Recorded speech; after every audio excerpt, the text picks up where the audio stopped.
All right, well, hello everyone. Welcome to the 409th meeting of the New York Comics and Picture Story Symposium. This is a weekly reading series, lecture series, discussion series founded by the extraordinary cartoonist and educator Ben Catcher over a decade ago. This calendar um, I'm Austin English. I'm co-curating this calendar alongside Ben, the cartoonist Lily Correa, um, comics historian Bill Cardelopoulos, former comics editor and comics historian Danny Fingeroff. And this is the last meeting of this season of the symposium. We will be announcing a new slate of dates for the next calendar season very soon. But thanks for everyone who's watched a bunch of these with us here on Zoom, or some of the live events we've done this calendar year, and who follow the series on YouTube as well. Um, the New York Comic Symposium is supported generously by a grant from the Will and Ann Eisner Foundation. And that's really important because we get to pay all the speakers, readers, participants, guests who we have for the symposium, but it allows us to keep the symposium itself completely free. So we get to pay the people here speaking to us and taking their time to express themselves, but we get to allow you guys to experience the symposium completely free and archive it and do all of that. So we're very grateful to that grant, and we're grateful to be able to have our guest tonight. I really, with the symposium, I'm always excited to get more writers about comics involved in the symposium, more historians about comics, and we really have a really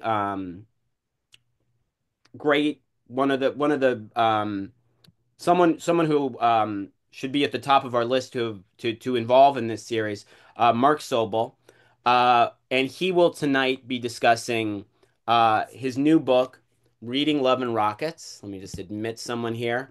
This book came out within the. Did it come out within the last year, Mark? Yeah, it came out in March. And I think people who are familiar with what we do with the symposium, we try to cover all aspects of comics and comics history. Um, but love and for the kind of comics that we really focus on, literary comics, comics with an artistic bent, progressively artistically interesting comics. Love and Rockets obviously looms large. It's one of the high water marks for what comics can do, what comics can attempt, and it doesn't just express a potential for what comics can do. It often fulfills that potential and surpasses it. It's one of the most creative, satisfying works in comics history. It is also, I feel like I've read 1,000 pages of Love and Rockets, maybe, but I still feel like I haven't crack the surface with the work. It's such a long, layered, and very complicated to approach the first time series. I think new readers to comics, maybe younger readers or older readers that are just finding out about this kind of comics, are aware of Love and Rockets and know that it's something they have to check out. But if we look at something like Ulysses, Finnegan's Wake, a complicated work, it's usually presented in one volume still, right? We can go to a bookstore, pick up Ulysses, we have the whole thing, we can get to it when we get to it, or when we have time to focus on it. Love and Rockets, how to approach it and how to think about it, even if we've read quite a bit of it, is not that simple. The series has been going for, I would say, 4 decades now. And the characters, we could say, let's start at the beginning. Well, of course, the early work is very formative. Maybe not what the work becomes at all, but it features some of the same characters that are, the characters that we begin with when the authors are still figuring out how to tell the stories they're telling, remain the same characters with the same continuity that Jaime Hernandez, Gilbert Hernandez, and Mario Hernandez are working on now to this day. So that's a hard way to begin, starting from the very beginning. We could just say, okay, we'll just focus on the works that are just labeled Love and Rockets, Love and Rockets Volume 1, 2. Then there's a series that has a different format. Now there's the new series, but then there's offshoot series that features the exact same characters, Penny Century, all these things. So approaching this work in whatever way you're supposed to is not only counterintuitive, but I think vaguely it's impossible to agree on a specific way to approach this work. So a guide like this, although I hesitate to call it a guide, but a work that attempts to answer this question or attempts to explore the series, act as a companion, or I think the best way to look at this as a beautiful unit of writing on Love and Rockets by Mark, that looks at the first volume of the work is essential. And I think we're really grateful that it's Mark who wrote this and not someone who was maybe has a passing interest in the series that decided to do some research to round things out, or someone who does know Love and Rockets very well but doesn't know the language of comics very well. Mark knows the series and Mark knows comics in general. He's written books on Alan Moore, and he has great knowledge of just what comics are and how they can function. So we're doubly grateful and lucky to have this work written by this author. Now, before kind of what me and Mark planned out was to focus on four significant works from this series and discuss those in depth. Before we get to that, first, what I want to say is that, part of the idea around the symposium is kind of a unity between audience, speaker. So, Love and Rockets is a popular work that I would imagine a lot of our audience has some interest in, if not a ton. So this is to me a great opportunity to ask some burning questions about Love and Rockets to someone who's very immersed in the work or cares a lot about it. So if you have questions for Mark, do not hesitate to ask them. You can ask them in the chat. You can mention, I can read the questions for you. You can raise your hand in some kind of digital way, and I'll call on you and I'll unmute you, and you can ask them directly to Mark. Um, but before we get into talking about those specific four stories that we've decided to focus on, and of course we'll go outside of them, but we decided to really focus on um, Poison River by Gilbert Hernandez, Frida by Gilbert Hernandez, and then by Jaime, Flies on the Ceiling and Death of Speedy. We also want to bring in Mario to the conversation. But before we get to these, I'd really like to know from you, Mark. You did a previous work called The Love and Rockets Companion with Christy Valenti that came out in 2013. I'd kind of like to know what differentiates that project with this one, your background in comics that maybe led you to the Love and Rockets Companion, and the genesis of this. I hope people can see online. This is a very substantial book, and it's packed with material.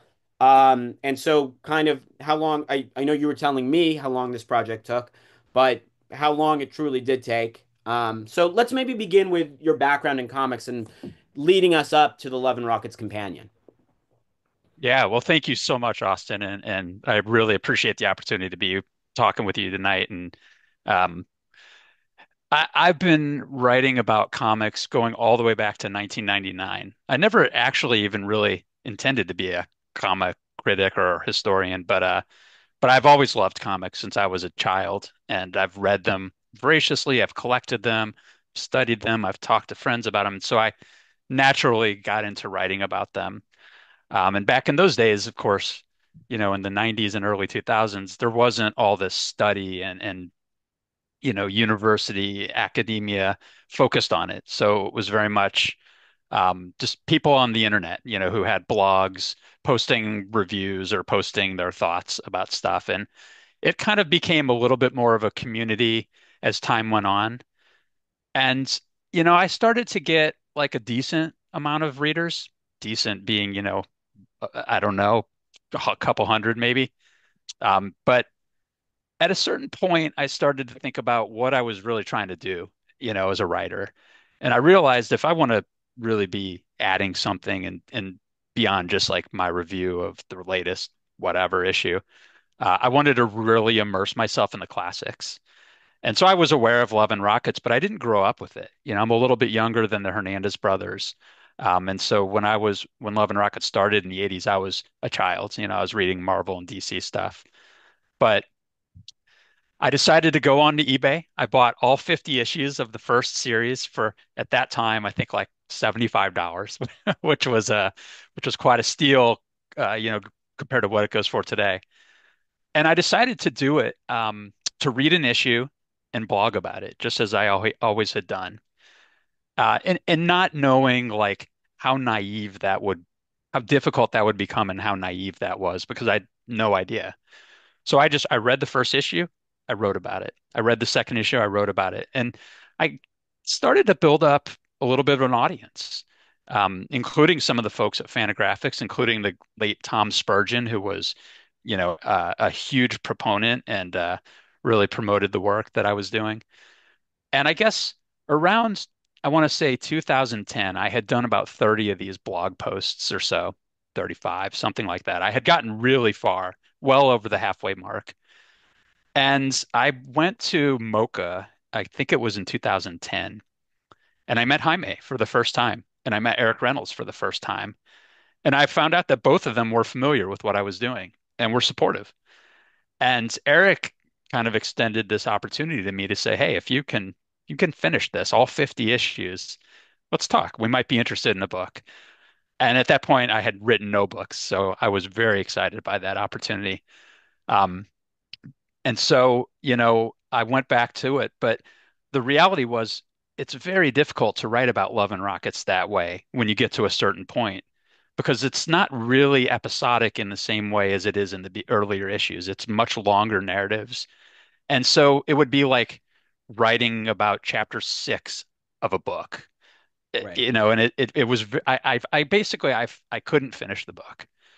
And around 2012 or so, we decided that it was coming up on the 30th anniversary of the first issue of Love and Rockets, and they and Fantagraphics wanted to do something. My book wasn't ready. And so we decided to do the Love and Rockets companion. This was really Christie's vision, but I was very involved. And what it ended up being, so this is the Love and Rockets companion. I don't know if you can see it that came out that Austin mentioned. This is my first book, and it was essentially a collection of interviews. I did a new interview with the brothers, all three of them. I interviewed Gary Groth, who's the publisher of Fantagraphics. Um, we also reprinted an interview that Neil Gaiman had done, an interview that had run in the Comics Journal. So it was a collection of random stuff.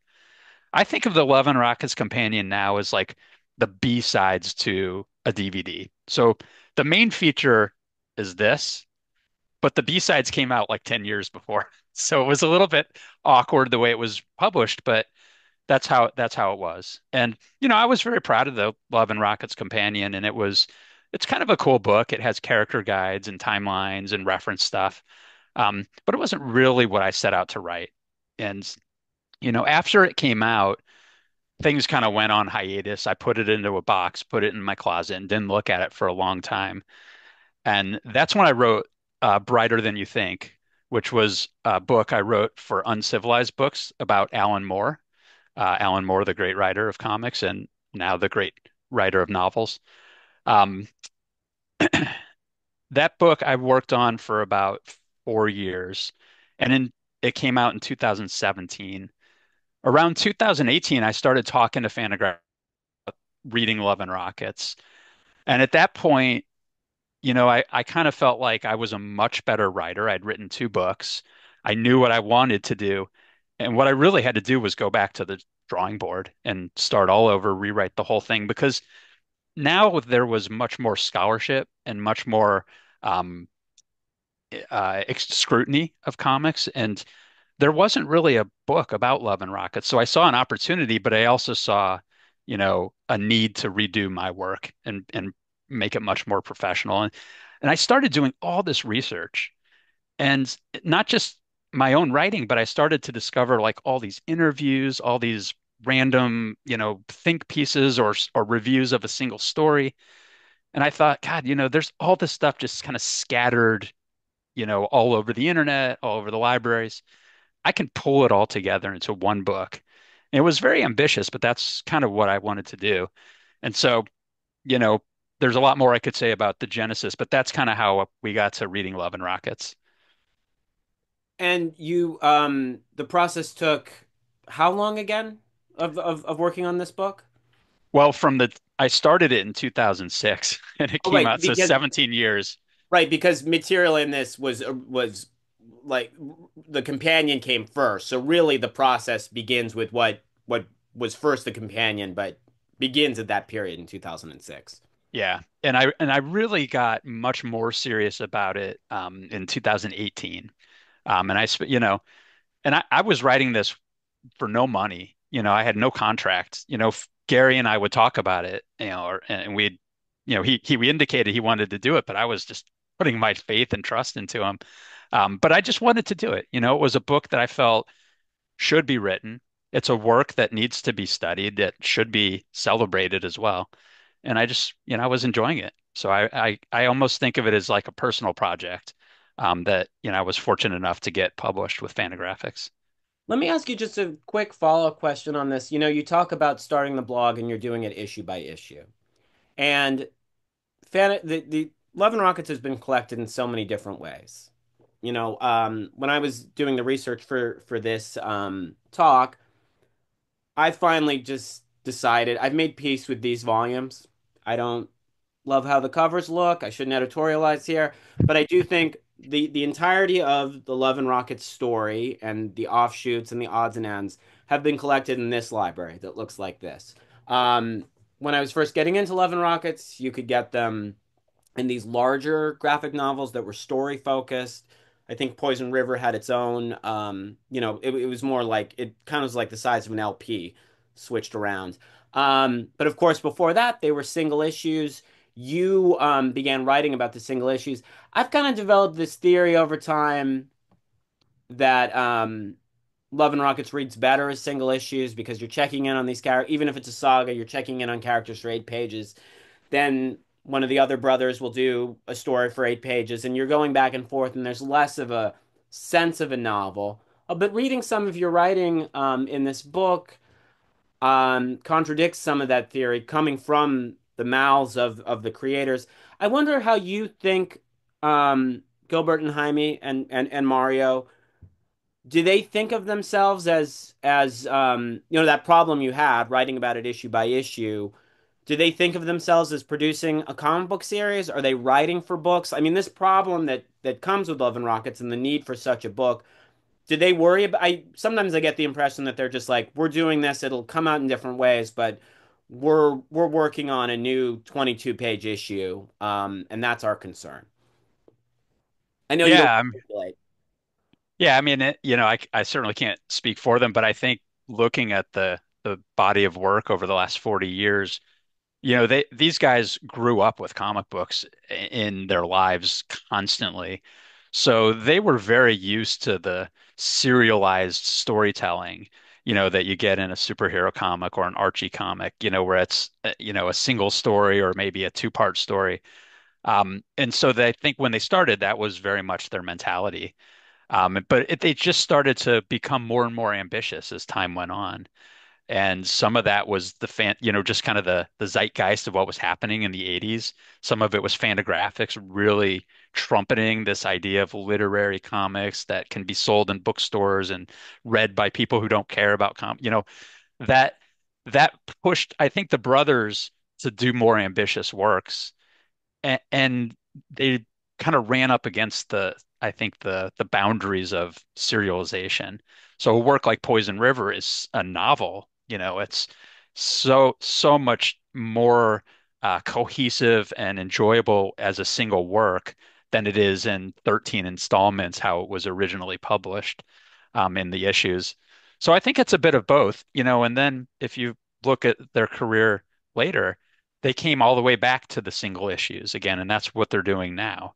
So they're kind of going back to their roots, and I think they're most comfortable doing that kind of story. And I think it's a little bit less pressure where you only have one book a year. They get 3 or 4 issues a year out, and they can get feedback, and they can get money, and they can just kind of keep doing it incrementally that way. So I think it's a little bit of both.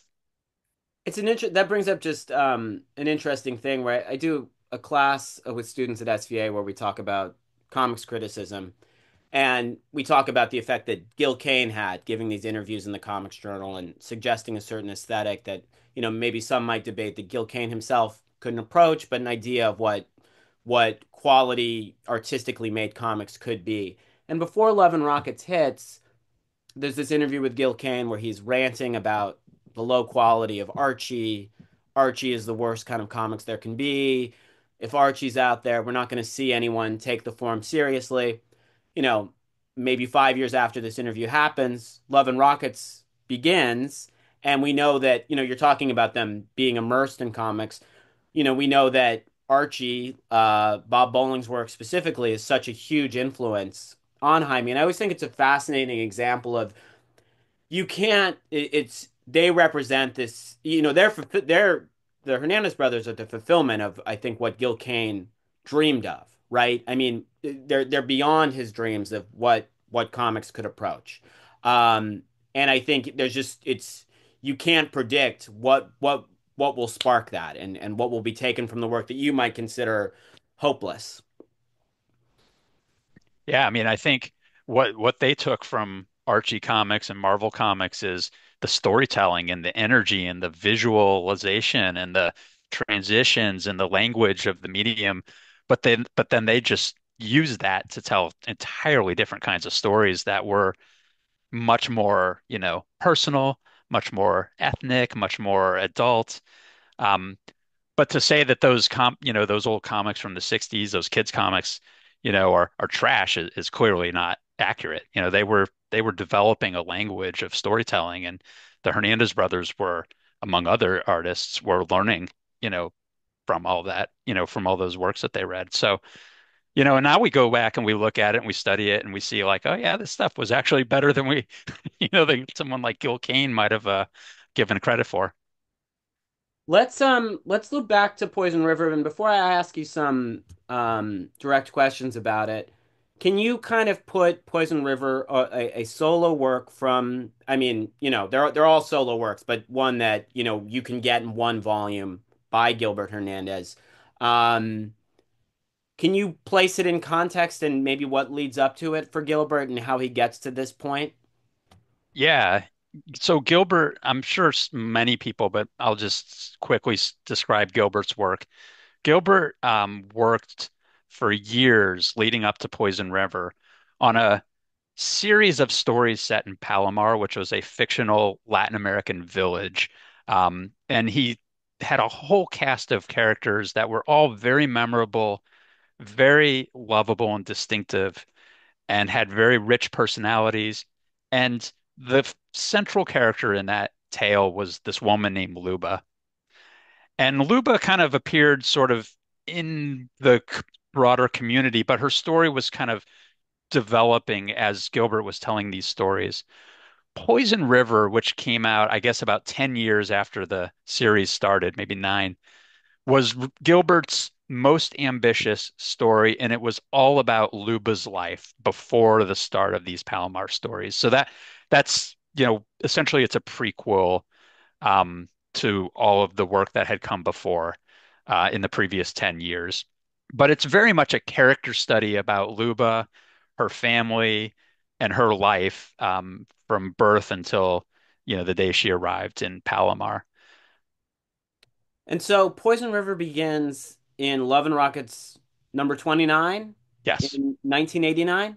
Yes. And it's also the same issue. For people who are unfamiliar, Love and Rockets is an anthology title. It has work by Jaime and Gilbert and Mario in the same issue, and they're alternating back and forth.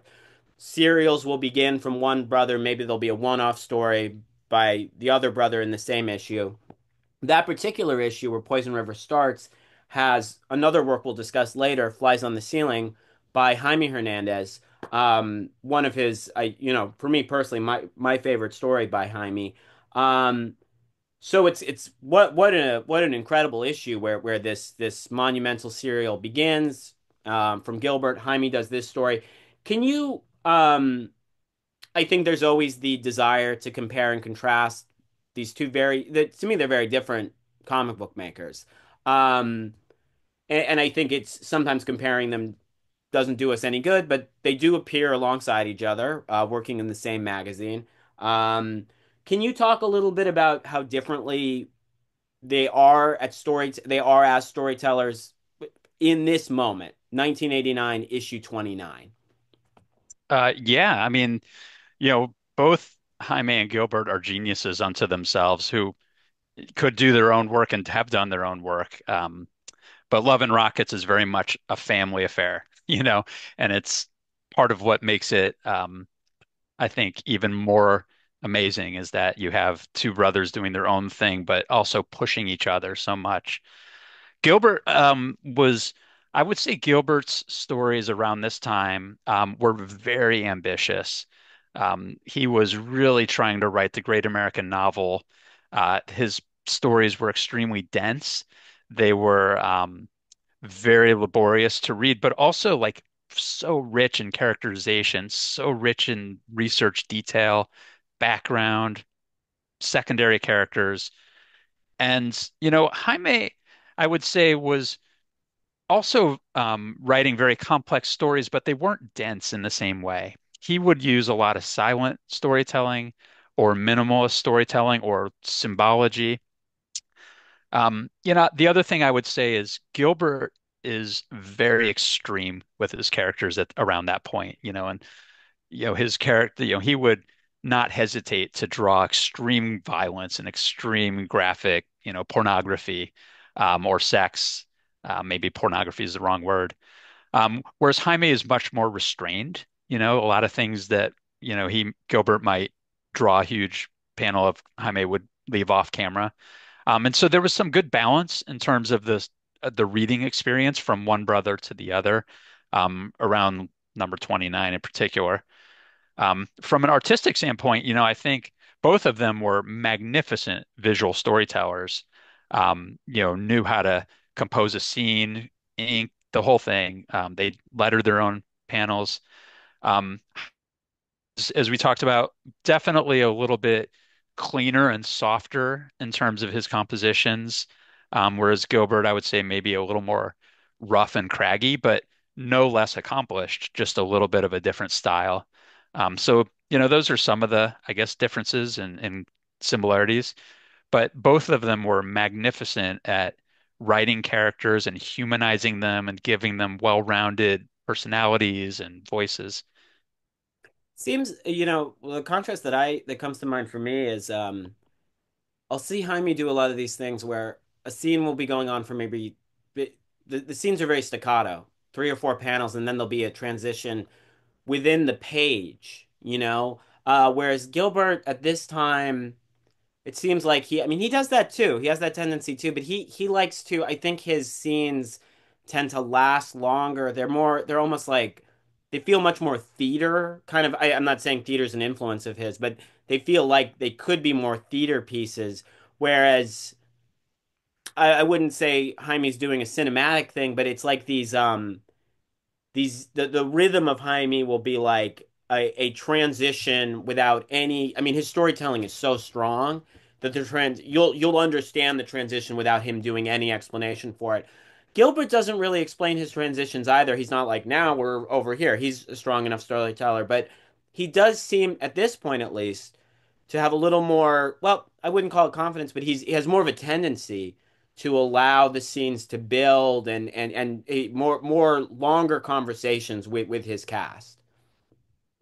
Yeah, I would agree to that to some extent. I'm thinking of Love and Rockets X, which was a story that he was doing in parallel to Poison River, where it was the opposite, and he would have every panel would be its own little mini scene, and it would just it was almost disorienting because it would change so quickly. Now, if you get into the flow of it, you follow it. But yeah, I think, Gilbert was just working on a huge canvas. He had just extremely complicated story he was trying to tell. I think, in some of the interviews that I read with him at that time, he even admitted that even 13 issues worth of Love and Rockets wasn't enough for Poison River. He needed more space. He wished he had more, but at that time it was not, trade paperbacks and graphic novels were not really that widespread. So it was serialization was what he was working towards. But yeah, I think, it's a byproduct of just his ambitious storytelling. The famous thing about Poison River is that it's this massively it's a very complicated story with many characters. people are reading it month to month in snippets and get lost. And reading it as one unit, I think it remains very complicated. And I think looking at it anew, um, I had this thought, and then you echo it in your writing on it. And I mean, you echo something that I see, but in a different way. The beginning of the story, I think, is just very clear, very emotionally direct. It features a very young Luba with Ophelia tending to her, and the cast is small. Then the story transitions into Luba's relationship with Peter Rio, who becomes her husband, and many, many male characters come in that are around Peter Rio's circle. And the story, even reading it in one setting, becomes dense, slightly still hard to follow. I don't take that as a deficiency. I think, a comic is there. If it's complicated or hard to follow, you have the time to study it. Um, but I do, as a reader, feel that Gilbert is a little less comfortable in this part of the story. Still incredible. And then once Peter Rio goes away, we go back to Luby and Ophelia, and the story ends with them. And I feel that the same directness returns. Now, you mentioned in reading Love and Rockets that the difference for Gilbert is this middle part of Poison River. It's a lot of men. It becomes Gilbert and Jaime mostly write about women. Middle part of Poison River, very male focused. Do you think? I mean, do you think Gilbert was figuring out how to do that? He wasn't comfortable writing a male cast, or it's just less in his, maybe less connected to his interests? Because it really is, not only is it different subject matter than you might have seen from Gilbert, this kind of like male underworld cast, but kind of has it has a very different rhythm. Yeah, I mean, I don't think Gilbert was struggling with male characters. Go back to the original Heartbreak Soup, and you have Heraclio and Jesus and Israel and all those kids, and he followed them through many of those first 20, 30 issues, and even beyond. And particularly Heraclio was a real, I think, rich character. Where he really was able to explore marriage and education and literacy and art. So I think what happened with Poison River is less about him struggling to write male characters and more he was fascinated with the inner workings of a drug cartel or the drug cartels in the 70s and 80s to the point where he was putting everything in, and he created dozens and dozens of characters, in this world of strip clubs and hotels and, you know, all of that uh, underworld, let's say. And I think it just became s- overwhelming in terms of the number of characters he was trying to fit into the story. I think it works though. I think his ability to draw made it work. He gave all the characters very distinctive looks. You could keep them straight. They all had personalities. Yeah, it's complicated, and especially some of the characters who are less related to Luba in particular, and her and Peter. Um, but I do think that that's really what was going on, rather than him having challenges writing male characters. I think Gilbert writes some of the best characters in all of comics, and I think he always has been. And so I think he was very conscious of what he was doing, but just like struggling to get it all into a serialized comic. That's my take anyway. I think you write that, what remains, even if people do have confusion with it, and I maintain that, work that is complicated in comics should be welcome. And, it is a comic. We're in control of how it's read to us. It's not passing by like a film. We we we have the text there. We can spend the time that it requires. I think what you say though is that even with the complexity, the through line is Luba's development during this complicated period of the story. I really do think that your interest in this male drug cartel cast really gets illuminated the most when Luba appears, even if she's not at the forefront. How people are reacting to her is what animates things. And I do think, there's a lot of attempts in comics to write um, literary narratives to write a good comic, and I think a lot of times people who are in love with comics spend a lot of time analyzing works that approach sophistication, that might be beautifully drawn or beautifully told, that still are maybe missing some real the being worthy of that depth. I think what's amazing about this story is that we can discuss some of the choices the characters make alongside, a masterful narrative from any medium. And I think there's some things that you write about Luba that are worth discussing. I'm not going to say what my opinion is, but I'm going to throw your interpretations out there and see what you might say to someone who disagrees with you. Um, there's a period in Poison River where Luba is carrying a child. She's going through a very emotionally intense phase in her life in the story, and she's very irresponsible about how she's treating the child in her womb, which has implications later in the story. Um, and you write that, and I think there's great evidence to support this, that there's a little bit of the traditional role of a woman that's expected of Luba in this moment of carrying this child and becoming a mother. She's defying it a little bit through her behavior, and defying those expectations. What would you say to someone who's looking at this behavior and saying, well, this is Gilbert showing Luba being on the same footing as the other characters that she's reacting against. She's just as irresponsible, or has a capacity for cruelty that's just on par with that. That's just as much on par with them. Yeah, I mean, I think you have to keep in mind that this is a prequel. So Luba, by the time Gilbert started Poison River, Luba was already pretty well established as a pretty irresponsible, neglectful mother. She had four daughters, but she would leave them at home with Ophelia, her cousin, and go out dancing and partying and getting drunk. Um, that was act of contrition, that early story, and I think like issue 5 and 6.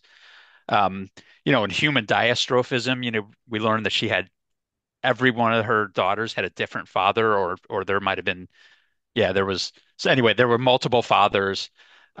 So she was clearly, out partying and having fun, and she didn't tell Guadalupe, one of her younger daughters, who her father even was. So I think when he got to Poison River, he had to kind of explain what the genesis of that personality was. So Luba was an extremely um, intense character all throughout the beginning of the series. So, I think when we start to discover about her personality, we learn, oh, she was abandoned by her mother. Her cousin raised her, but then also had to flee and abandon her. Her father died. So Luba was raised in this chaos and without any kind of parental, role models at all, really. And so, Peter Rio, her husband, marries her very, very young, and everybody's just happy to have someone who will take her off their hands. So I think, it's that this is all like Gilbert's characterization, in his writing of this complex character, and giving her the background that kind of supports who she was originally and now like feeds, that psychological backdrop. Um, so I think, yeah, that maybe she's in this world and she's numbed by it. She certainly has had a rough life and is, can be callous. But I do think that that was what was behind, kind of the way she's depicted in Poison River. If I answered your question. Oh, yes, yes. Now you mentioned that you start working with this, reading Love and Rockets issue by issue, and you stopped doing this around issue 33, Yeah, I think so. It was in the middle of Poison River. in It the may have middle of Poison been, River. it was probably around 33, 34. For people coming into Love and Rockets cold, I guess I wonder, do you think Poison River is a good, if they want to get into Gilbert, is that a good place to start? If not, why not? And if so, how would you tell someone to encounter this work? Would you tell them to rather than hunting down all the Love and Rockets Volume 1 back issues, I think you could get the Poison you could piece together the Poison River issues and read them in conjunction with Jaime's stories at the time. Or would you recommend that they just get a single volume collection of Poison River? How do you feel about the work isolated for someone who's unfamiliar with this stuff? Well, I think Poison River in particular is better read as a book. Gilbert added 40 something pages to it after it was published in the issues to really create a book experience for it. And I think it does work better. And it's more true to his final vision of the work. Um, yeah, I absolutely think somebody who's never read any Love and Rockets could pick up Poison River and enjoy it. I mean, it's a masterpiece and it stands on its own. Now it's of course even richer when you know kind of the background that led up to the story, but it does stand on its own. I would absolutely recommend it to someone who's new to Love and Rockets. The other Gilbert work we want to talk about is his short story Frida, which Mhm. talks about the painter Frida Kahlo.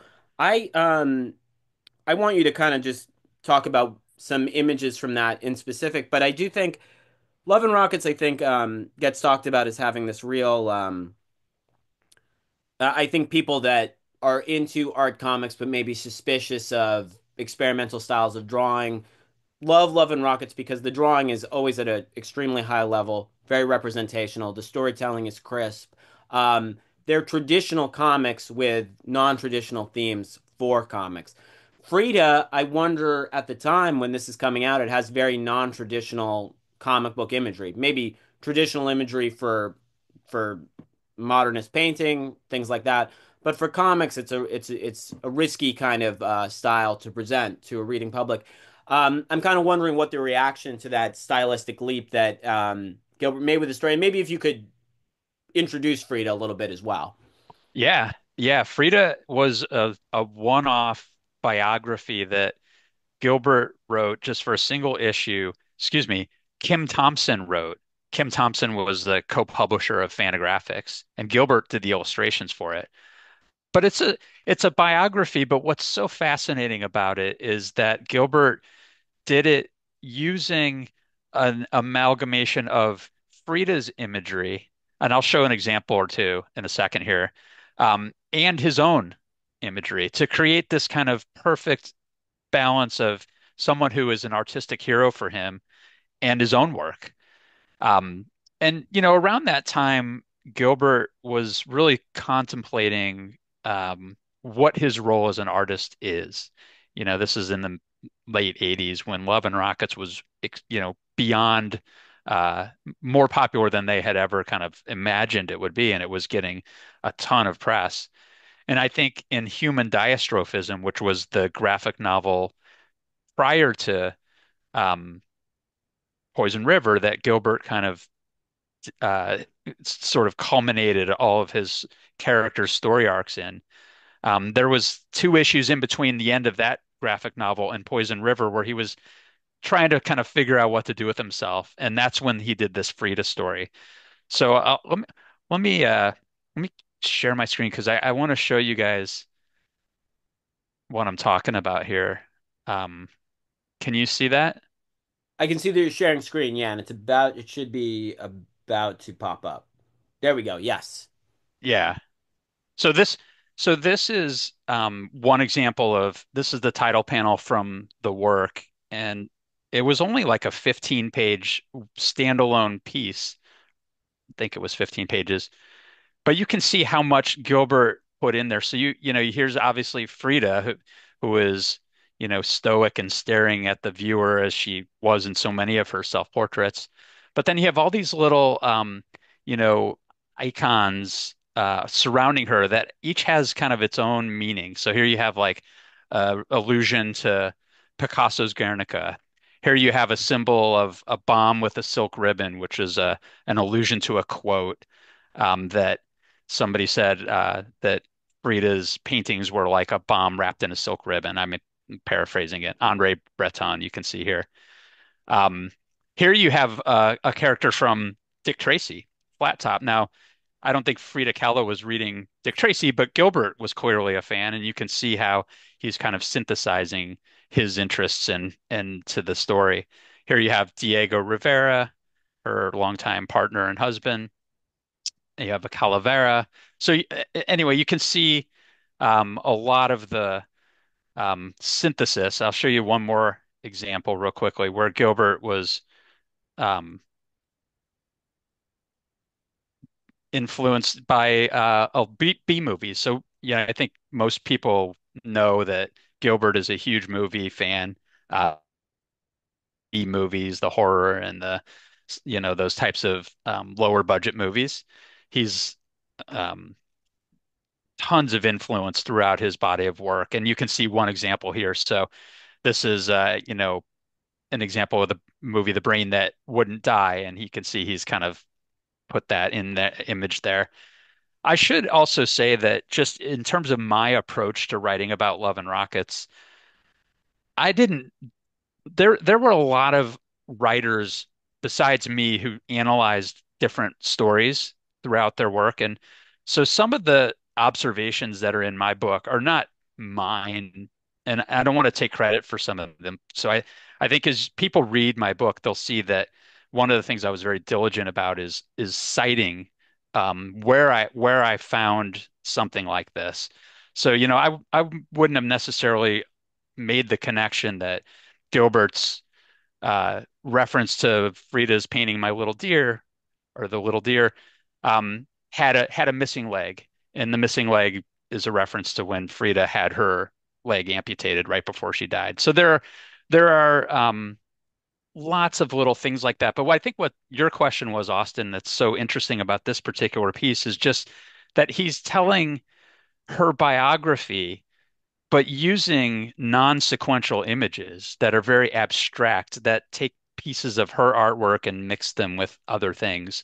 So it was a real interesting experiment that I think was very successful and is many people's favorite story of his, even though it's something that he didn't even write himself fully.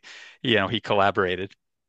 Well, it's interesting, just you showing those images, it kind of brought something to mind for me that I've never really considered dead on, but the Hernandez brothers do this they're steeped in comics. Makes sense that they'd reference Chester Gould. They're steeped in B movies. It makes sense that they'd bring that into a story of Frida Kahlo. Um their series Love and Rockets is this thing that really pushes comics forward, but it seems to come organically where they're doing this comic and it doesn't seem that there's a lot of people in the 80s and 90s that are working with superheroes that are like, okay, we need to make this medium serious, and whether it's successful or unsuccessful, you get the design of the project. Like, we need to grow this medium up, and I'm going to use corporate characters to do that, or I'm going to use my characters that I created as a teenager that were superheroes, and now I'm going to mature them into something else.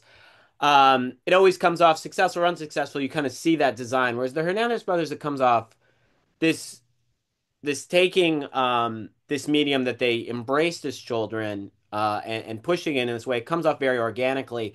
I wonder if they have any. I think a lot of people that do that have a lot of self-consciousness about the B movie type vibe of early comics or the comics that they're working on, and needing to get rid of that B movie vibe. Whereas here we have Gilbert. He's going to do this series that he's going to do this story that's probably going to be seen by people outside of his comics world because it's about an institutionalized painter. So it might be seen and reproduced in other venues, but he doesn't seem self-conscious at all. He's going to put in this pulp material into it, and it doesn't seem to be about elevating that pulp material. So, in your research on them, do they have any do they come off as secure in their in high art, low art? Like, is that even a question to them? And maybe if you could stop sharing your screen so we can see you in full as you answer this. Oh yeah. Um, I think, I'm not, I don't, again, I don't know. Let's speak for them. yeah, I don't know that I can speak specifically for their thought process, but I think that they take all influences from all kinds of different things and put it into their work, and it just kind of all gels into a singular vision. So B movies, punk rock and roll, um, you know, their Mexican American heritage, their family stories, all of that stuff, music, I think they just and art as well and comics. I think it all just, is all influencing them both consciously and probably subconsciously, and it filters into their work. And um I don't think they have any, hesitation to use anything that inspires them. As a reader, you've also done a book on Alan Moore, who I think has, in a way, is as steeped in comics as the Hernandez brothers, and I think did kind of a similar thing, taking some of the. I mean, the Hernandez brothers, I think, take the rhythms of the comics that they loved as children and put different themes into those rhythms. They take the rhythm of Mike Sikorsky, and insert something else there. Um, Alan Moore takes the imaginative nature of maybe Silver Age comics and replace or instills it with something else. But I would say that with Alan Moore, I'm a huge Alan Moore fan, but I see a more embarrassment of the source material potentially. I mean, I see a great love for it in some periods of his career. Mhm. The ABC line, I think he loves it in a more holistic way than probably anyone else. But I think I get a lot of anger towards the source material as well, which I see absent in the Hernandez brothers. They don't seem as conflicted. Yeah, yeah, I would agree with that. I think that they have their interests, and they've managed to find inspiration in all of the different pop cultural things that they enjoy. Yeah, Alan Moore is a totally different conversation. He's distanced himself quite a bit from comics, and that's unfortunate, but that's totally different conversation. Yeah. Let's go into some of Jaime's work. Let's talk about Death of Speedy. Do you want to bring us up to speed with what Death of Speedy represents for Jaime at this point in Love and Rockets? Yeah, and I Just just wanted before. to Oh, yeah, yeah. quickly share one last thing to on the Frida Oh, yeah, yeah. conversation, because this is um, another example of Gilbert. This is from Poison River, where Gilbert has taken an image that was created by Frida in one of her paintings and used it in a story context. So here is like a dream of Peter nursing at Luba's mother, and it's horrific, and it's also brilliant, and that's what we were just talking about in terms of them incorporating their sundry interests into their comics in a very natural way. And to be Um, clear for people listening to this, that's not the image on the left there isn't from the Frida story. It's from s- Poison River, which was done. Yeah, it's and so correct. he's calling on that for his non-biographical stuff for his own fiction. Correct. Yep. So I'll stop sharing. So you asked me about Jaime's work. Yeah, we're transitioning into talking about his universe of characters and two specific stories from him. The first one, Death of Speedy, which comes, we've mentioned Flies on the Ceiling, but Death of Speedy comes first. So maybe bring us up to speed on his universe of characters and where this story comes along. Yeah. Well, the death of Speedy Ortiz is in the same way that I would recommend somebody could just pick up Poison River. I absolutely think you could pick up the death of Speedy Ortiz, having read no other Jaime Hernandez comics, and come away thinking that it was a brilliant masterpiece.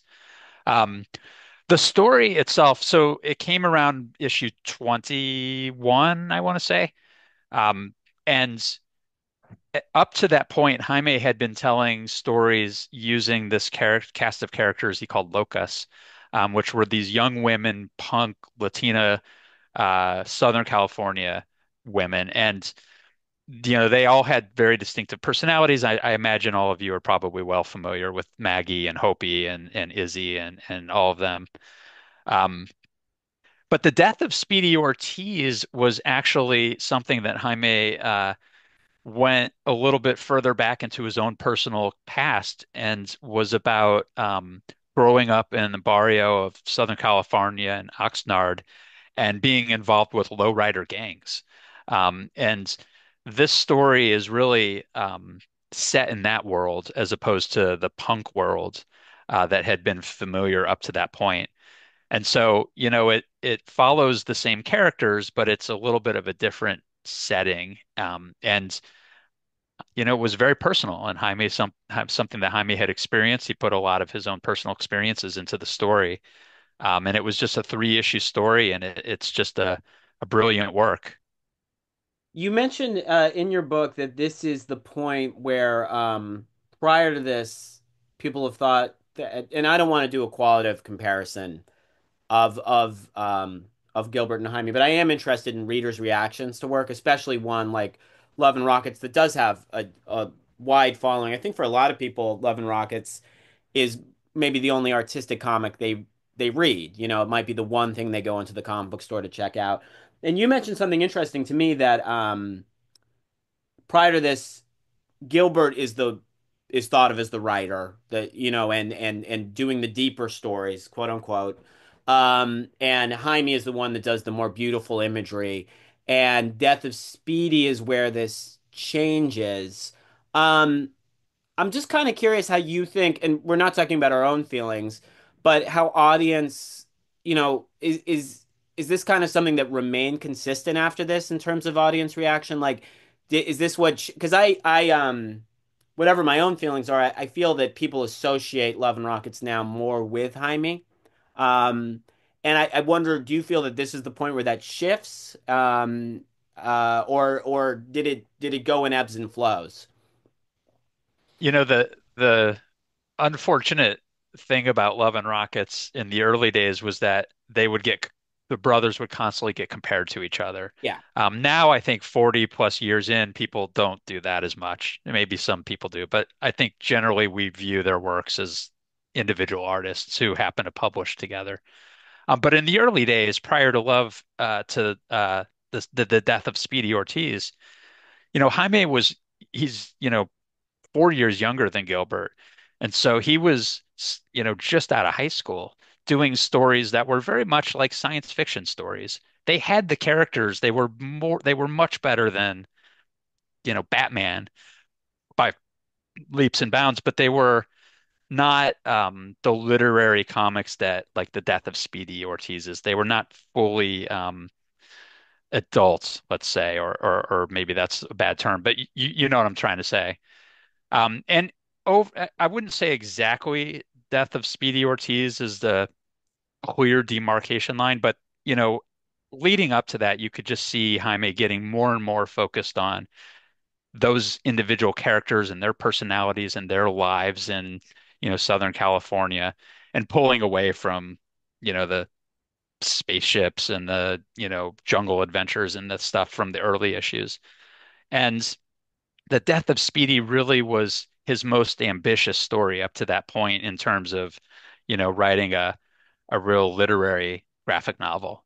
And I think it did open people's eyes to the fact that, Jaime really was every bit as brilliant a writer.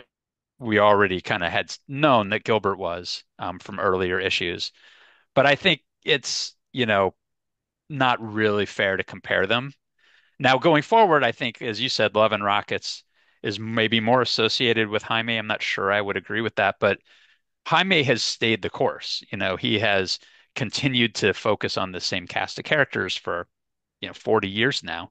Yeah. And I think it's a singular work in the history of literature, that to have written, you know, characters' lives in real time, so to speak, as they age. Yeah, there would probably be a few other examples like Gasoline Alley or some things like that. But Gilbert, on the other hand, is gone in a million different directions. He has continued to do Palomar stories, obviously, but then he's an underground cartoonist doing all kinds of weird offshoots. Blubber is like real out there, brilliant stuff, but kind of like Robert Crumb and Jack Kirby on Speed or something. But it's but then he also does these B movies that are very much kind of like the movies that he enjoys, but even more out there and crazy. But then he also continues to do like real human interest stories and focuses on the same characters. So I guess Gilbert is much more versatile and much more interested in exploring different kinds of stories. I don't think it's fair to say Jaime isn't, because I think he's also done quite a bit of non-locus stuff as well.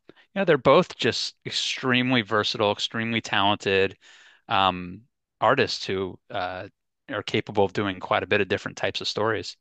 Yeah, and again, I don't want a qualitative comparison of them. I'm curious just like the cultural history of the series and people's perceptions of it. And yeah, I do think it was interested to read in your book that kind of shift in people's perception of Jaime that I think has because I wasn't picking up Love and Rockets when that story came out.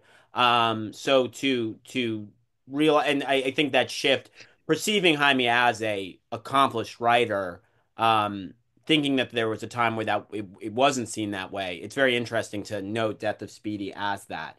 I think, Yeah, you say, one of the things I guess you have to keep in mind with my book is it's a lot of it is oral history.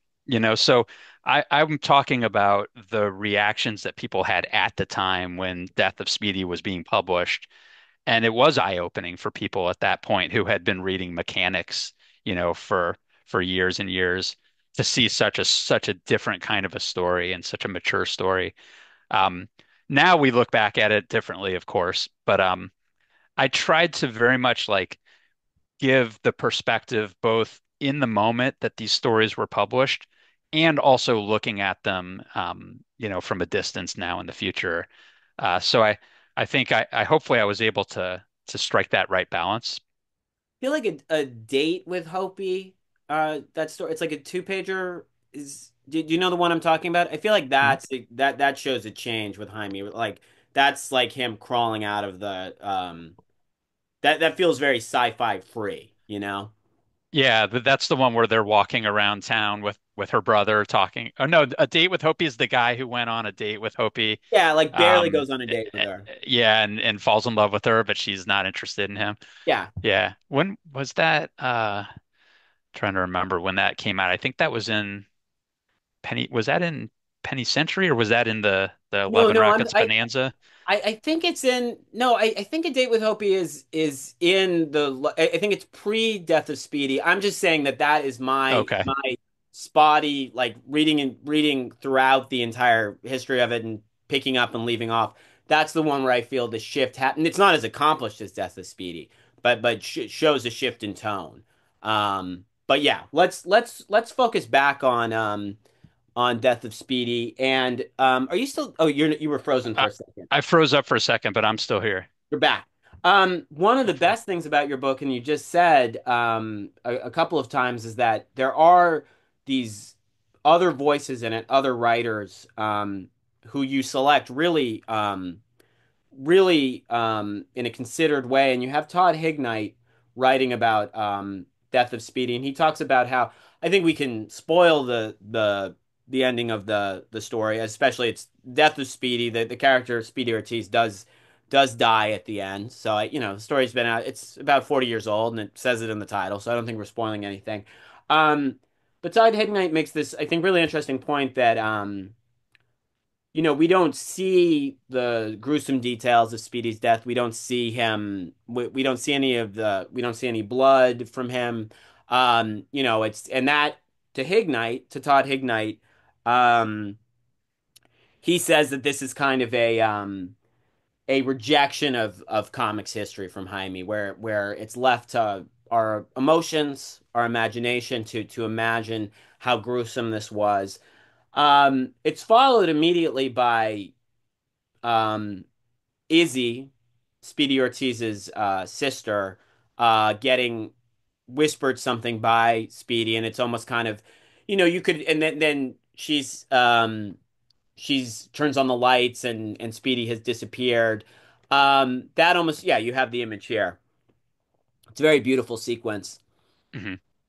And I wonder if for you this feels to me this feels very comic booky. This feels like horror comic or it's got the shadows and everything and or fantasy comic. I wonder how you feel. Does this we're not looking to contradict Todd Hignite, but to me it's like that Hmm. synthesis that Jaime has of immersed in comics history and comic book effects is able to go beyond them in one part of the story right before this and then able to switch back into them. I wonder if you see that or you see something different. No, I agree. I think, both people often associate Gilbert as a magic realist where he has ghosts and, supernatural things that happen in sort of the everyday world in his stories. And you don't hear about people talk about that about Jaime's work as much, but I think this is a great example of that. So, you could say it's a comic book thing, or you could say it's magic realist, but it is definitely, a sort of a supernatural moment, a very poignant moment where, her brother is coming to say goodbye to her, before and is it real? No, it doesn't appear to be real because she's opening the curtain and there's no one there. So was it a dream? Was it a ghost, a spirit? Um, it doesn't matter, but it is definitely what I would consider like a magic realist uh, element to the death of Speedy. Um, More so than maybe Jaime kind of trying to do a ghost story.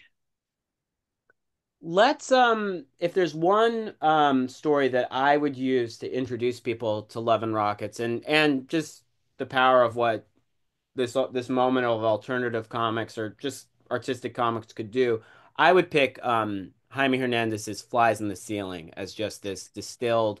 It features these characters he's been using for many years, but I think it stands on its own as well as just a contained bit of just a brilliant short story and just truly cartoons. There's no captions in it, as far as I recall. I think it's just all his drawing, the dialogue. Mhm. I show it to students as just this kind of just a black and white story that truly just like catapults into the stratosphere of what it can do with just the restraints of black and white.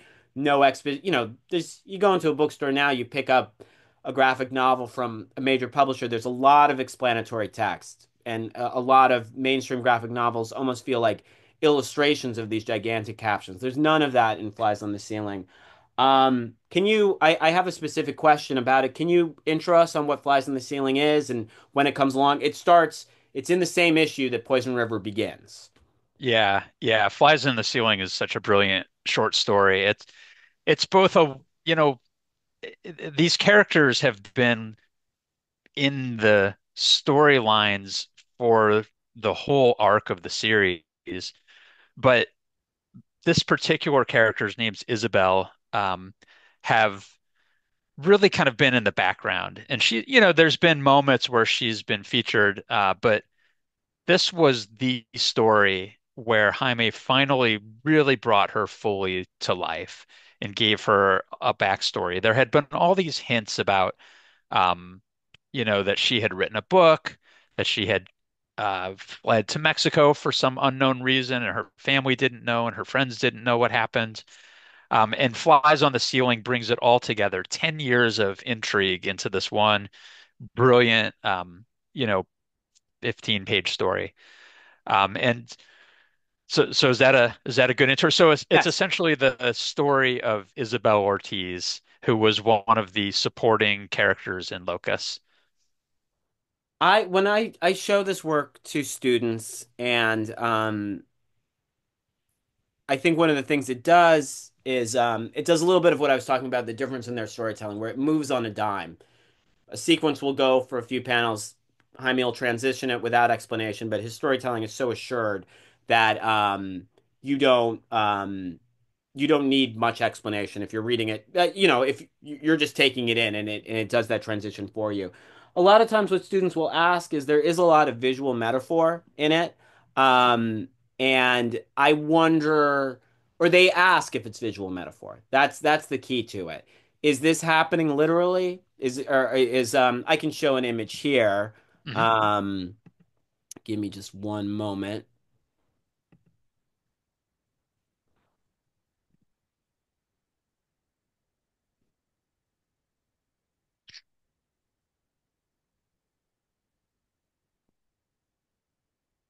Yeah, and just as you're doing that, Austin, the story is essentially that Isabel is has essentially had a nervous breakdown. She got a divorce, she had an abortion, and she had a split with her father.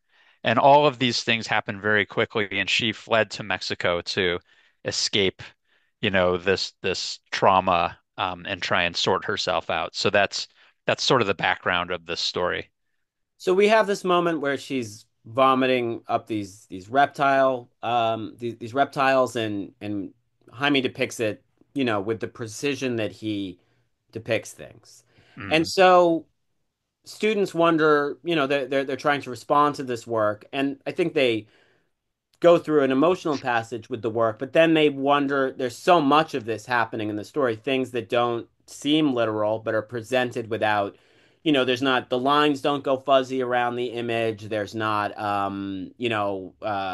there's not a panel next that shows, oh, she was just imagining this. It's Hmm. left to you to decipher what's real, what's not. And to me, when I read it, it's I see the things happening as I see them as happening in reality, but it's a charged reality. What do you think? Do you see it as visual metaphor? Does that matter, or Yeah, I where do you mean, put that? I think it's intentionally ambiguous, and so it is open to interpretation. My interpretation of that panel you just showed is that it's metaphor, and she is experiencing catharsis. She has been racked with guilt and shame over all the things that have happened to her, and also just violating her Catholic upbringing, and feeling that she's failed as a woman. And that scene of her vomiting up these lizards is like purging those demons out of her, is in some ways cleansing, this poison that's been inside her, this guilt that she's been carrying around. So I would interpret it as a visual metaphor as opposed to like she's actually, experiencing sickness with lizards. But and I think the other thing to think about, and I didn't even put this in the book, but it is she's a writer and she's there writing, and so some of this could also be like visions that she's putting into her book or descriptions, metaphors that are resonating with her at that moment. I don't know. I'd be curious. Do you see it as literal? I don't know. It's like I go through this story panel by panel when I'm showing it to students, and I just it's I get excited for each, like, the panel that's about to come, because they're all just these mini perfect compositions. It's just really, to me, it's like such a step up from Death of Speedy is enjoyable, Jerusalem Crickets is enjoyable. I just think Flies on the Ceiling is on another level. I mean, like every panel is a masterpiece, but also I think there's cartoonists who get hung up on making things panel by panel airtight and beautiful, and then the project itself implodes because there's too much, it becomes awkward with those intentions. Whereas Flies in the Ceiling, you can show it as pages, you can break it down by panels. It's just like you can blow it up, you can shrink it down. It's just indestructible. And that mix of things happening literally and not, I mean, it's I don't even I feel like you can get sucked into it in any way. It makes the story very scary to me. Like, I mean, there's a lot of comics that are supposed to be scary. I would say in the bazillion comics I've read, I'm very rarely afraid in a comic in any way or disturbed, especially when, even comics that are explicitly trying to be disturbing. Flies in the Ceiling, I find frightening. I mean, it has this really ominous presence, and the way dialogue is placed and just the imagery is very, I can show that image that I just showed, and it has, I think, visual beauty and precision from Jaime. If you place it in the story, it's very affecting. Um, so I don't know. I mean, I think it's just like I interpret the things as actually happening. But it's really this synthesis of Jaime's two intentions, where it's the supernatural world that was with Love and Rockets in the start, and I think everybody kind of talks about him abandoning that, but I don't know. It seems to remain, uh, throughout the universe in certain ways. There's one of the first stories I read was a Penny Century story, with Maggie, and she's getting plagued by this voice, and in the back of a car, like she's getting tormented by a voice, and I don't know, it's not, I don't think it's completely imagined. I mean, obviously it is in a way, but I think that's where he synthesizes things, the comic book approach, the literary approach. For him, he gets to a certain point and it's just one thing. Yeah. I mean, that's the beauty of comics as a unique medium is you can play with visual metaphors and make these very visceral moments may or may not may be imagined, may be real, but are very emotionally intense, you know. I mean, there's others in Flies in the Ceiling, as you know. We don't have time to get into every little thing, but you know, there's she's haunted by devils, she's haunted by black roosters, you know, and you could interpret it as in psychological manifestations of guilt and shame, or you could interpret it as these are, you know, specters and things that she's running away from. Yeah, that's the beauty of Flies on the Ceiling is there is enough open-ended ambiguity that you can experience it both ways and still come away with like a really rich understanding of the character. I have a couple more questions for Mark before we open it up to audience questions. So I really recommend, if you have a question for Mark, please type them into the chat now, and I can call on you or I can read your question for you. I do want to hear your thoughts a little bit. We'd be remiss if we didn't mention Mario Hernandez here. Do you want to talk a little bit about how Mario fits into these things, Mario's influence on his brothers, and how he's represented in, your book, we should say, covers the first 50 issues of, Love and Rockets Volume 1, and so how he fits in those issues. Yeah, you know, the late Ed Piskor used to say, "Los bros ain't dos bros," and I always thought that was cool. You know, Mario's the oldest, and Mario, in many ways, was the comic lover who introduced the others to, you know, to his younger brothers to comics, even though it was a family affair. Mario was also the one who st had the idea to publish their own comic, which turned out to be you know, a very serendipitous idea that has obviously led to these two masterpieces or these many masterpieces.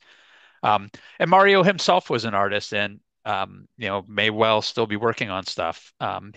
He did not pursue comics to the same degree that Gilbert and Jaime did. He was a little bit older. He had already, you know, sort of set up, you know, had a family and gotten settled into a career. Um, but artistically, Mario is very skilled. You know, some of his early work is rough, of course, in those first few issues, as is all the brothers. You know, they were just self-taught artists learning learning by doing. But you know, when I think of Mario, I think he's a fantastic inker. He has a real unique sensibility. You can look at a panel and know that's a Mario Hernandez panel. I think he has some similar interests in terms of storytelling as Gilbert. They've collaborated on a number of graphic novels, but he's certainly not as central as his younger brothers. So, you know, I think Mario's a part of Love and Rockets, and I enjoy his work. Would you say Me for the Unknown might be, if people are unfamiliar with his work, is that maybe a good place to start? I would say that they Fantagraphics published an issue called Brain Capers in the 90s. That was a collection, like a 48-page collection of all these Mario stories. So what I think gets lost sometimes is that Mario didn't really have too many stories in Love and Rockets, but he did do a bunch of stuff for other anthologies. And a lot of it was really good. And he also experimented in different kinds of styles. He did one story that was like a homage to Richard Sala, which was really cool. And all of those are in Brain Capers. Me for the Unknown is good. That's a fun story as well. And I think Citizen Rex is another one that he and Gilbert worked on together. So, and even going all the way back to Mr. X, Mario was involved in collaborating with them on that. So, yeah, he's kind of like a part of the story for sure. Well, that's a good transition because you have done a zine about Mr. X. I think the Hernandez brothers' involvement with Mr. X is a good thing to talk about here. It's, I think, very I guess depending on what you think about it, it's very some might say it's an all too typical story of comics history. What could you talk about the Mr. X situation with the Hernandez brothers and your feelings on it, your interpretation of it? Mr. X was a comic series that the Hernandez brothers did during the early 80s when they were just starting to really gain critical attention. And they thought the opportunity came along and they thought, hey, maybe this is a chance for us to make money and get a foot in the door in the comics industry because they hadn't, they had no idea that Love and Rockets would turn into this phenomenon. This was like 1983 or 84. Um, and so this company called Vortex Comics hired the Hernandez brothers to do 6 issues of this comic series called Mr. X. And Mr. X was created by some other artists. And they gave the Hernandez brothers all these notes and all these drawings, but they also gave the brothers some leeway to do what they wanted with that property. But the Hernandez brothers didn't own the character. The character was owned by these other individuals. And there's a lot there that I go into in my the zine is actually a chapter from reading Love and Rockets that we had to cut, unfortunately. And I figured, well, I did all this work. I might as well do something with this. So I printed it up. But it was, I think, an eye-opening experience for the brothers. There was some business controversies where there was some delays in getting paid. There were some publication delays, and I think also it was a challenge because it was a comic that Gilbert and Mario were writing and Jaime was drawing, and they'd never collaborated like that before. Even though they grew up reading and loving comics, they never really all three sat down and tried to write and create a comic. And they were young guys still. They were relatively inexperienced. And after 4 issues, they ended up leaving and went back to Love and Rockets and never looked back. So um, but I feel like it was a pretty formative experience for them at a time when they were really developing as artists and writers. And so I felt compelled to write about it as part of telling their journey and their story. That's what this zine is. Um, you can see it here. You guys can order one from me. I have about 50 of them or Someone wants so. to know, yeah, someone is asking where they can buy a copy. And I should just mention this cover. This was designed by Tom Hart, who's a friend of mine. You all might know him. He Really founded interesting. Sequential Artist Workshop. You can hit me up on Instagram, and I'll I'll be happy to sell some copies to anybody who's interested. Mark on Instagram is at the At Bristol the board. Bristol board, yes, the The Bristol board, okay, the Bristol board. the Bristol board, no spaces or anything. Um, am I wrong to have the perception that there were some payment issues with Mr. X? I mean, that's the story as I understand it. I don't want to I've enjoyed some Dean Motter comics, so I don't want to say anything that's not true, but that's just is that not correct? There was definitely some issues with payment, and that was one of the reasons the brothers left the series. Was not the only reason, but certainly they had. gone into it. And look, Jaime spent a year drawing 4 issues of a comic, and then they didn't get paid what they felt they should get paid. So it ultimately was resolved, but comics isn't exactly a business that is financially stable at the best of times. And this was an independent publisher in the early 80s with untrained artists. So it was things got a little bit complicated, let's say, and the brothers did not get paid, and it got blown out of proportion, I think, a little bit in the Comics Journal and some of the press at the time. But ultimately, they were paid for the work that they did.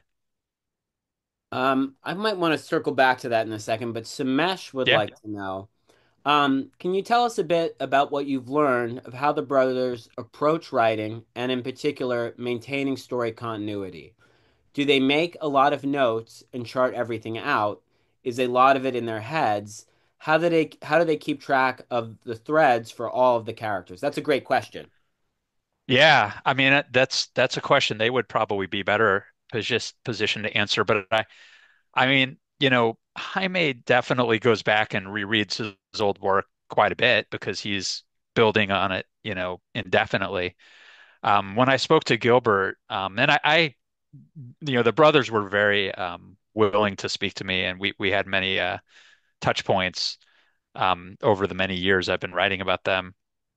I think Gilbert is a little more distant from his early work.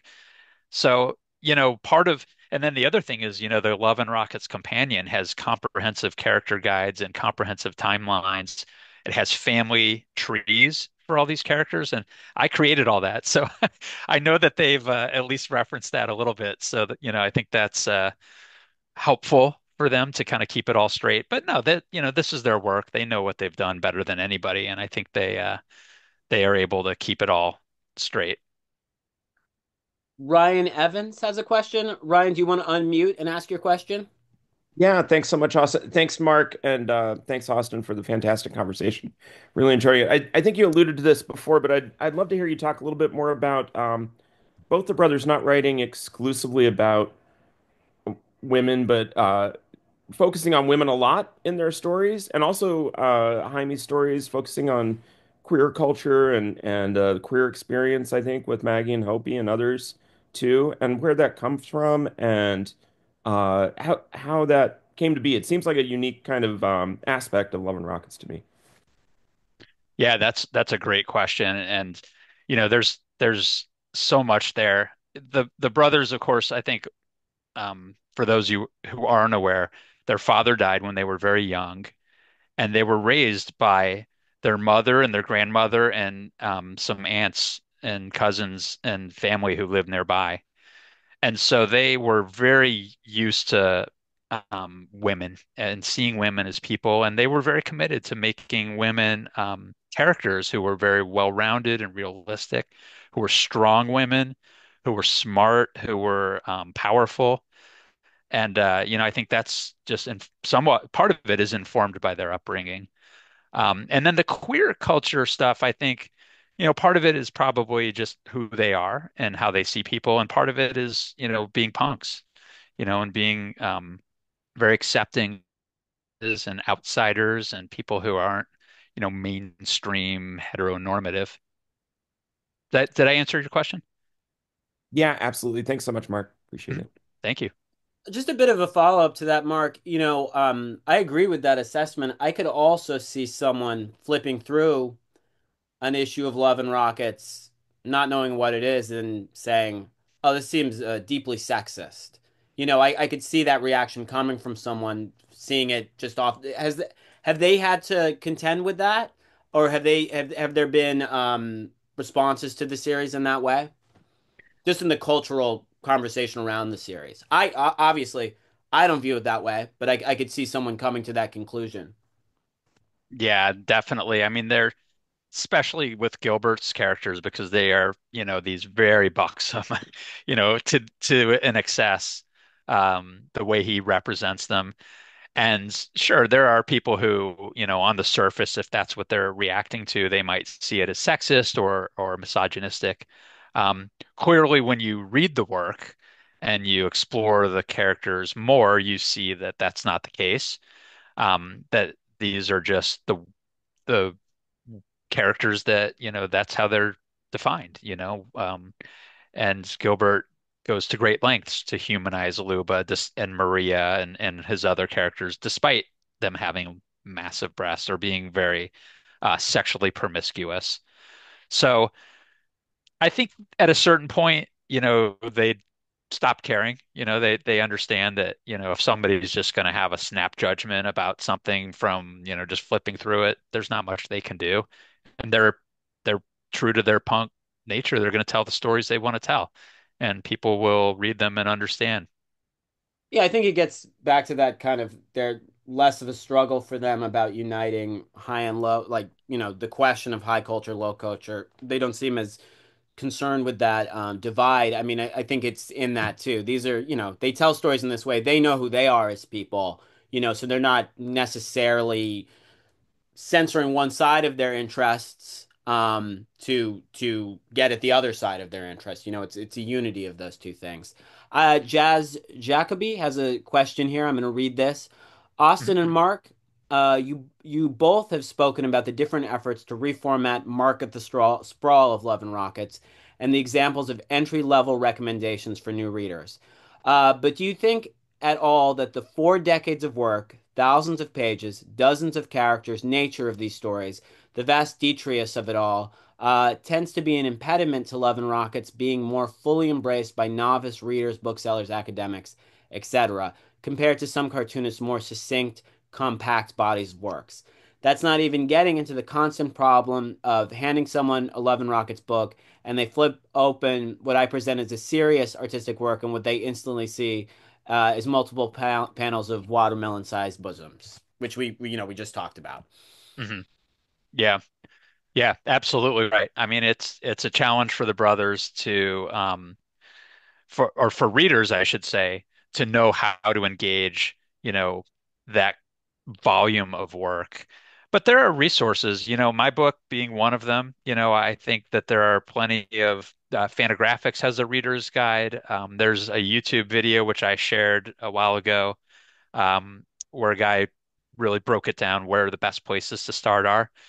I think that in general, if you're curious, I would read some of the most acclaimed works, like we talked about, Death of Speedy Ortiz, Flies on the Ceiling, Poison River, as a starting point. If you don't want to go into the full 40-year history like I have, and I understand it, there's a lot of comics, there's a lot of great stuff, there's only so much time.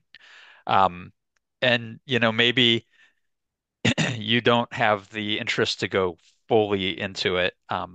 So, I think it's like you could put a greatest hits album for a band you like without listening to the 30 albums they've put out. Same concept. But I also think, there is a beauty to the experience of reading it all, or even just starting from the beginning and watching it grow into something magnificent. It's like the Beatles, their first album wasn't as great as Sergeant Pepper or the White Album, but it's kind of fascinating to see them grow into those genius artists. So, I think there's multiple ways to engage the work. I When I was writing Reading Love and Rockets, that was something I was very conscious of, is trying to create a book that has enough substance and interest to people who have read these stories before that will still make them richer and understand it more and understand like the references and some of the backgrounds and thoughts that the brothers had. So to make it entry level, friendly, so that someone who just wants to read The Death of Speedy Ortiz and then they can go read my essay just on that as a standalone piece. So, structuring the book and finding that right balance was something I spent a ton of time working on. And I had, a couple editors at Fantagraphics who also worked with me on it. I think for the first volume, we're not getting at, the four stories we highlighted don't get at even close to the wealth of material, maybe just a third of, maybe a fourth of it at best. But I do think the four stories, Poison River, Frida, Death of Speedy, and Flies on the Ceiling, give you a good introduction to what goes on in that first volume artistically, or what there is to love about the series. Can you just, you wrote the book about the first volume.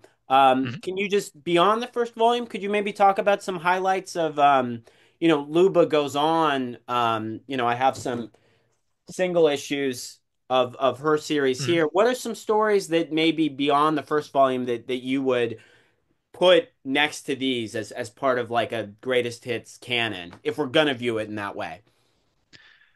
For Jaime, I would say The Love Bunglers is probably the first thing that comes to mind. That's a story that he did in like 2004 that really goes back and fills in so much of the early years of Maggie's life. Maggie, his central character.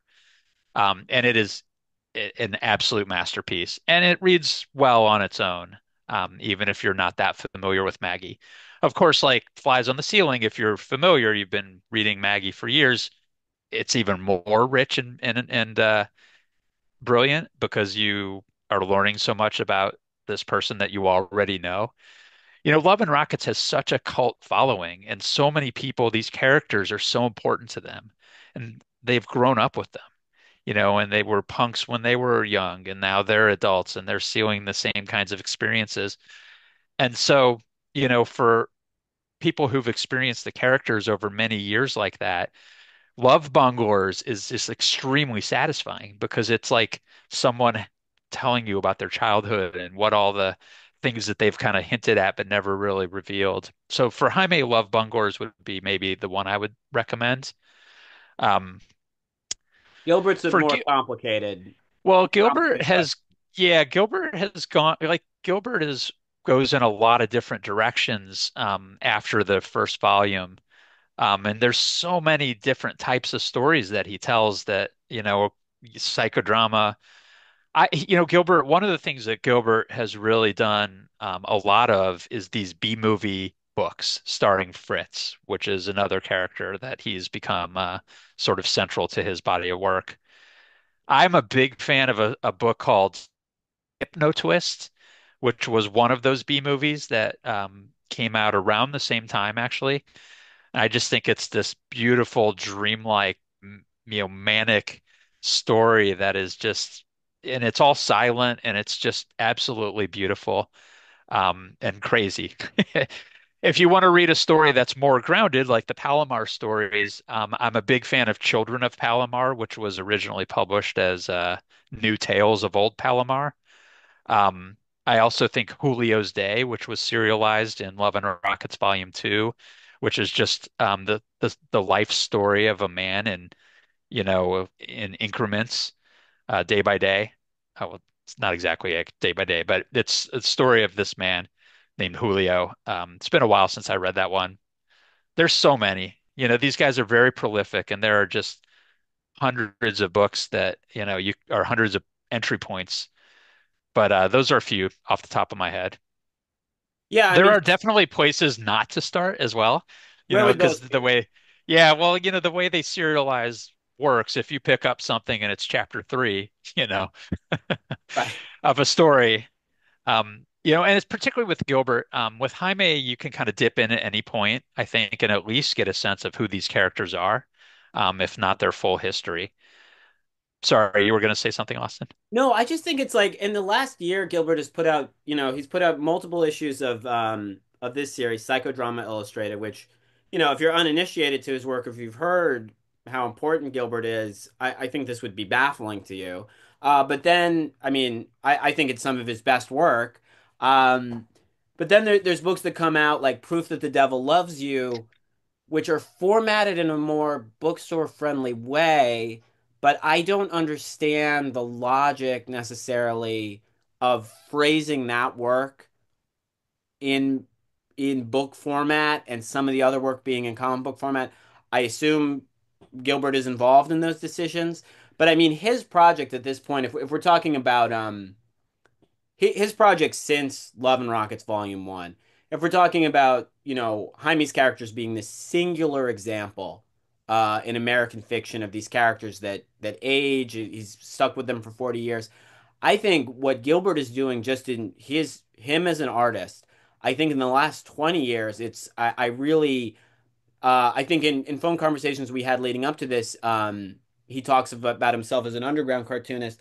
That's true in a way. I mean, I agree. I know what you're saying, but it's also like it's something different than that. I really think if you're interested in Love and Rockets, maybe you haven't checked in on it in the last 20 years. What Gilbert is doing is he's gone in so many different directions than just the Love and Rockets characters. Hmm. Although there still is connection to them. I can't even explain it to myself what he's doing. It's very modern. It's like beyond avant-garde modern art in that it's kind of it can't be contained in the comic book format, can't be contained in the graphic novel format. I think you'd have to keep track of all these different threads to make sense of it, but you can Hmm. pick up just one thing and still it's him there, Like you can try to understand the whole project. I don't know how you can, but you'll just picking it up and letting go of that, you'll be overpowered by what he's doing. Gilbert, I think a large portion of what he's doing with Fritz is he's created an actress who is a B-movie actress who has a crazy life of her own with all kinds of sexual encounters and adventures and things.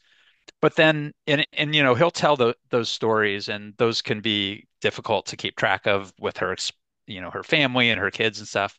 But that of it. But then the other layer, like you mentioned, Proof That the Devil Loves You, Hypnotwist, Scarlet by Starlight.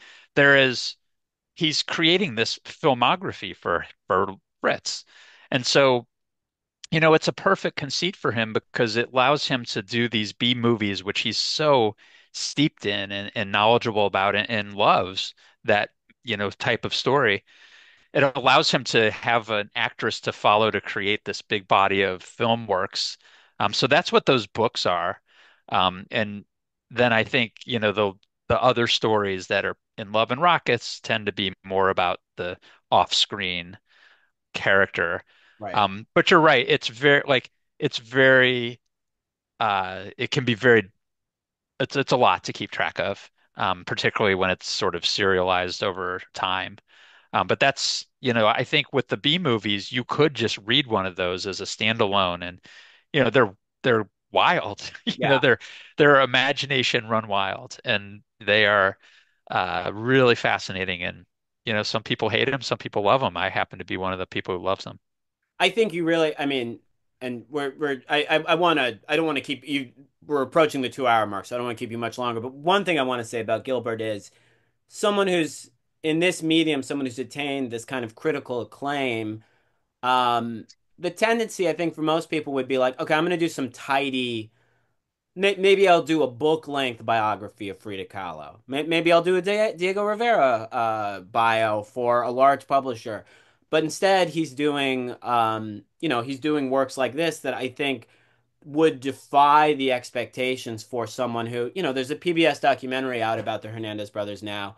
And he's doing work that I think, honestly, I think would repel people that are on the fence about this stuff. That I think is personally, I think is, I I enjoy this work more than his work in the past. I think it has this incredible depth to it and is just pure cartooning. So it's kind of it's really speaks to his bravery, that this is where he's at right now. Yeah, yeah, absolutely. Well, he's stayed with his punk roots and he's doing the stories he wants to do Yeah. in the way he's doing it, and he has an audience for it, and why not? Let me leave you with this question, Mark. What are you working on now? What are you reading right now that you're thinking about doing work on, and what are you interested in at this moment? This project is so massive. Okay, we have one other question, but let me ask you this, and then we'll get to the final question here. This project was so massive, it must be a weight off your shoulders that it's out, it exists, we can discuss Hmm. it. What did you start working on after, and what are you working on now? It's in within the world of comics, it's hard because after you've done Alan Moore book and the Hernandez Brothers book, three of the greatest creators in history. So I have many things that I want to write about in the comic space, but I've actually been doing some creative fiction writing in my spare time just to take a break from criticism and try to exercise some different muscles. So I don't know. I'm hoping to do a short story collection down the road at some point. But I also do want to get back into writing about comics. I'm very interested in like some real obscure artists that some Spanish artists, some British underground artists. So I don't know. I haven't pitched any new book ideas, but I'm just kind of fe feeling out what feels right, and then I'll go from there. But this book was exhausting. You know, this book really took so much out of me. But I'm proud of it, and I'm glad it's done. But I don't know that I'm ready to jump into another project of that scale at the moment. Yeah, you deserve anyone who has this book at home or encounters it, you deserve a breather after this one. I'm Thank just you. gonna read this from Jazz. This is more of a Hmm. comment, and then I'm just gonna leave you with one more question from Hmm. myself, Mark. This doesn't get as talked about as much, but Gilbert has become so prolific in recent years.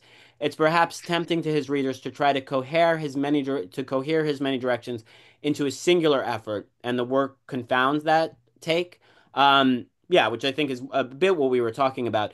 I think as long ago as Fear of Comics, which is a great collection of Gilbert's more experimental work, Gilbert's ambitions started really being matched by a restlessness that turns into a staggering hundreds of pages a year.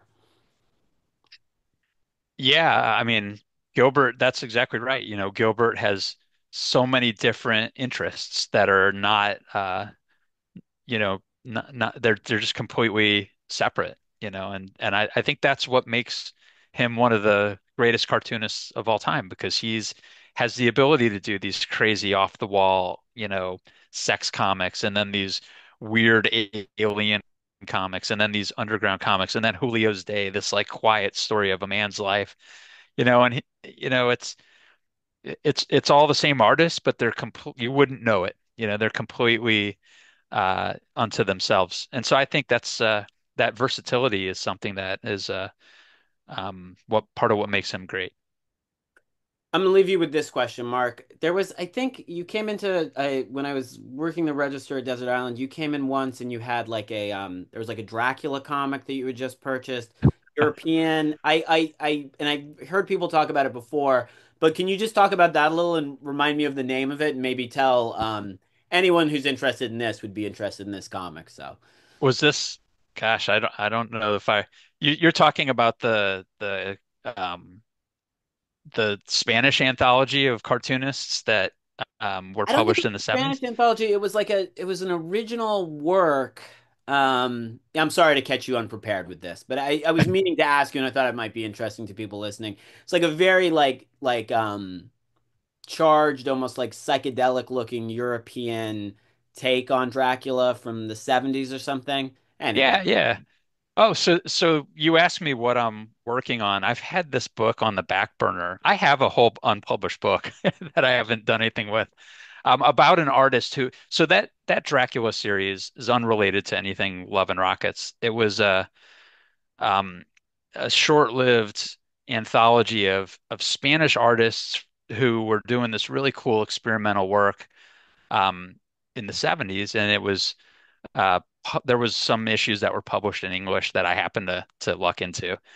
And one artist in particular really fascinated me because he was doing stuff that um, there was kind of combined like Little Nemo and Alice in Wonderland with like this surreal Max Ernst style, like crazy worlds. And it was really brilliant. And I went and like I did with the Hernandez brothers, obsessively tracked down all of this guy's work. His name is Josep Maria Bay. I contacted him. I did a bunch of translations of his comics just for myself. I wrote a whole thing about it, and I had talked to Fantagraphics about doing a book about this guy, but it never came to pass. And then the pandemic happened, and it just fell by the wayside. So I think that must be what you're remembering. yeah, it Does was that sound beautiful. right? Yes, yes, yes, it does. Maybe Well, I'll resurrect that project someday. I don't know. that sounds exciting. That's something to look forward to. Well, let me thank you, Mark, for setting aside this time for it. Again, I encourage everyone to track this book down. Let me put the link in the chat once more. If people are watching this on YouTube, Um, I will have the link in the description to get this book. Thank you again so much, Mark, and thank you to people who ask questions. This is the last meeting of the symposium for this season. We will return in late January. Some of the guests we have lined up are MK Brown, Carol Lay, many other people. I think we have Dan Nadell speaking about his new book on Robert Crumb. So there'll be plenty of Cool. great sessions of the symposium next calendar year. So I look forward to seeing you all again next calendar. Thanks so much, Mark. This was great. Thank you, Austin, and thank you all for coming on. Listen to me. Bye for now. Bye bye.